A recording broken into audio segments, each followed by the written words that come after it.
राधे राधे गुरुजी। जी भैया। जय जय श्रीमन नारायण। जय श्रीमन आज नारायण। कसरत हो गई माइक लेने में। बताइए। सबसे पहले सदगुरुदेव भगवान के चरणों में मेरा कोटि कोटि प्रणाम, शत शत प्रणाम।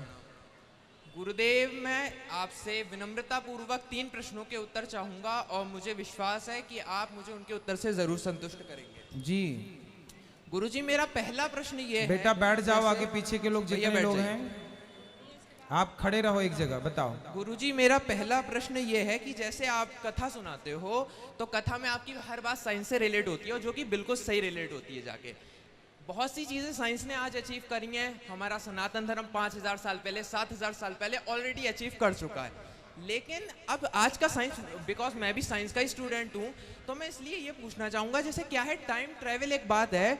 साइंस ये कहता है आने वाले 20 से 50 साल के अंदर हम इसे भी अचीव कर सकते हैं कि हम समय की यात्रा कर सकते हैं, भूत में और भविष्य में जा सकते हैं। तो जब ये चीज़ अचीव हो सकती है तो मैं ये कह रहा हूँ भाई ये भी हो सकता है सनातन धर्म में भी ये चीज़ पहले अचीव हो चुकी हो। जब हर चीज़ हो चुकी है तो सनातन धर्म में ये भी पहले से हो सकता है किसी ऋषि मुनि ने यह विद्या प्राप्त कर ली हो।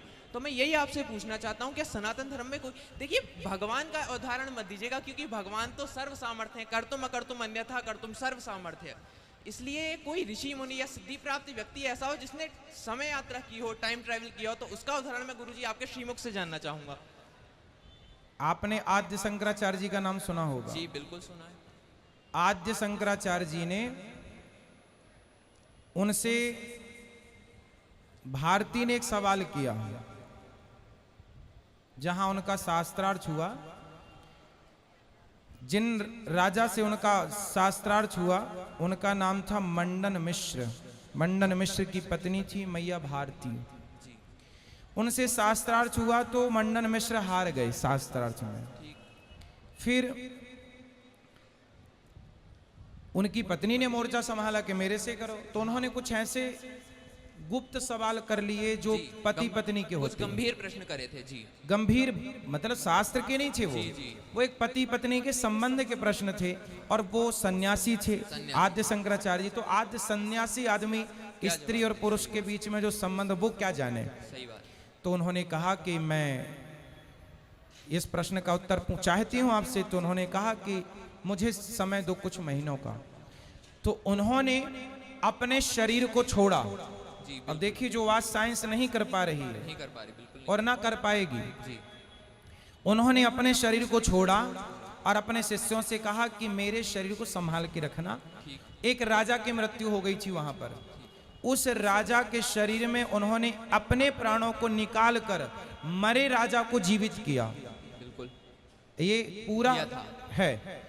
मरे राजा को जीवित किया। उस राजा के शरीर पर जाकर के आद्य शंकराचार्य जी जो उनकी पत्नी थी उनके साथ रहे। वो शरीर राजा का, आत्मा संत की और रहे, और उसके साथ रह करके वो गृहस्थी के सारे प्रश्नों का उत्तर जाने कि पति पत्नी के जो रिश्ते हैं वो क्या हैं, कितने सहज हैं कितने असहज हैं, जाना।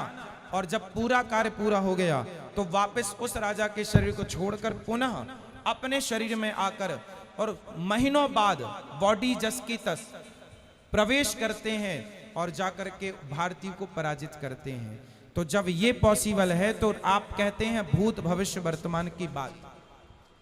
कितने ऋषि ऐसे हैं हमारे यहां, आपने सुना होगा कि बलराम जी की पत्नी माता रेवती, उनके पिता उनका विवाह करने के लिए ब्रह्मा जी से पूछने गए कि आप बताइए कि हम किसके साथ अपनी बेटी का विवाह करें। सलाह मांगने गए अपनी। तो कहा कि भाई इतनी देर में तो वहां कई युग बीत गए, आपका तो कोई वंश नहीं बचा। हाँ, ये भी बात ठीक है। तो साइंस क्या सिद्ध करती है? साइंस भी कहती है कि यदि गुरुत्वाकर्षण के ऊपर इस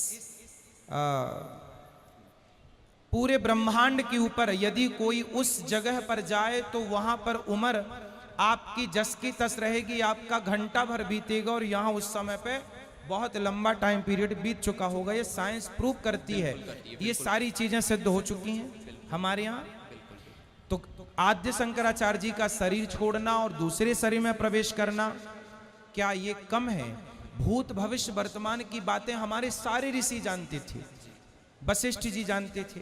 जब दशरथ जी पूछने गए कि क्या मेरे संतान नहीं होगी, आप आश्चर्य मानेंगे, राम जी के जन्म के पहले श्री वशिष्ठ जी दशरथ जी को ये बता चुके थे कि आपके 4 बेटे होंगे और आपके बड़े पुत्र का वनवास होगा, पत्नी के कारण होगा, आपकी मृत्यु होगी।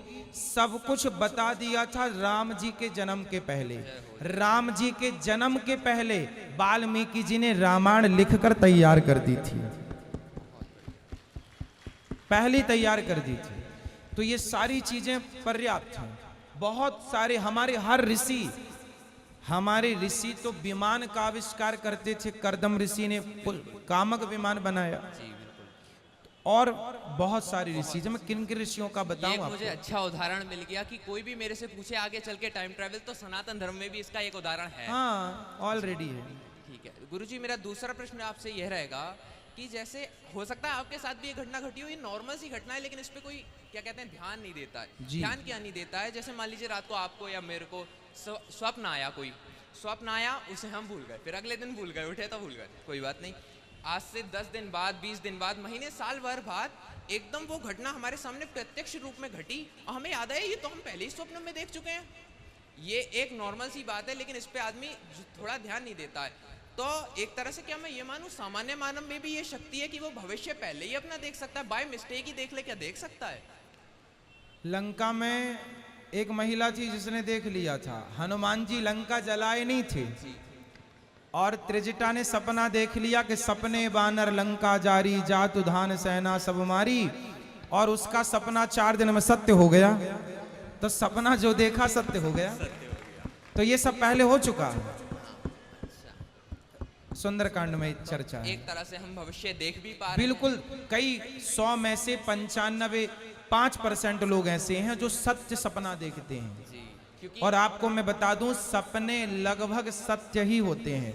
हम ये ना सोचेंगे सपने मिथ्या। सपना जो भी हम देखते हैं, या वो घटना हमारे जीवन में घट चुकी होती है या घटने वाली होती है, या किसी अन्य जन्म में घट चुकी। क्योंकि पहले के जमाने में आपने देखा होगा, प्लेयर होती थी, सीडी होती थी, वो रील वाली कैसेट होती थी। तो रील वाली कैसेट जहां थी ना, आप उसे लगाते तो वहीं से गाना स्टार्ट हो जाता था। उसी तरह हमारे मस्तिष्क में एक रील है जिसको मन कहते हैं, जो सब कुछ एक्सेप्ट करता चलता है। वो सारे मैं इस जन्म में अनिरुद्धाचार्य हूँ, इसके पहले जन्म में ना जाने क्या था, उसके पहले जन्म में क्या था, उसके पहले जन्म, वो सारा मन ने स्टोर कर रखा है। कभी पिछले जन्म की रील फंसा देता है तो वो सपना देख लिया। जो हमारे साथ पिछले जन्म में कई बार घटना घट चुकी हैं वो हमने देखा, या आगामी जन्म में घटने वाली हैं वो, या आगे। इसलिए कोई भी सपना मिथ्या नहीं है। वो घटना या आपके साथ घट चुकी है या घटने वाली है, ये मान के सपना देखा, वो आपके साथ ऑलरेडी हो चुका। हो सकता किसी 1 करोड़ जन्म पुरानी बात आपने देख ली आज, पर वो है आपसे जुड़ी हुई घटना।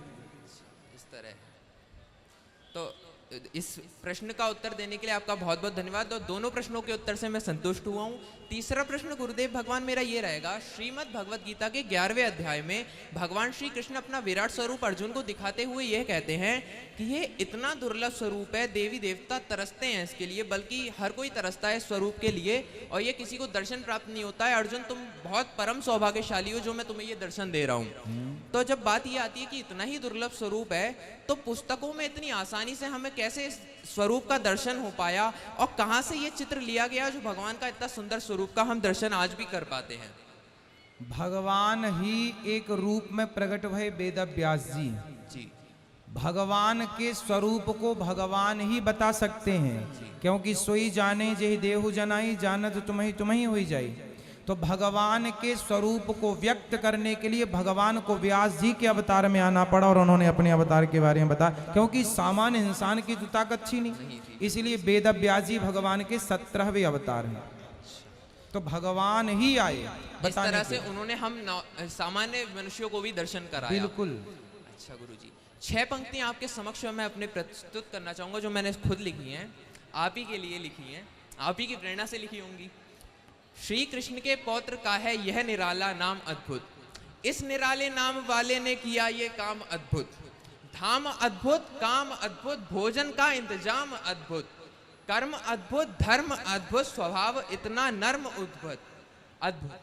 और हूं बरेली से मैं गुरुवर, अनमोल मेरा नाम अद्भुत, और ऐसे गुरुवर के चरण में मेरा है प्रणाम अद्भुत। खुश रहिए, भगवान सदा सुखी रखें आपको। जय जय श्रीमन नारायण। गुरु जी अपना आशीर्वाद सदा श्रीमन नारायण। मेरे ऊपर, मेरे परिवार पर सदैव अपना आशीर्वाद बनाए रखें। खुश जय रहिए। राधे राधे।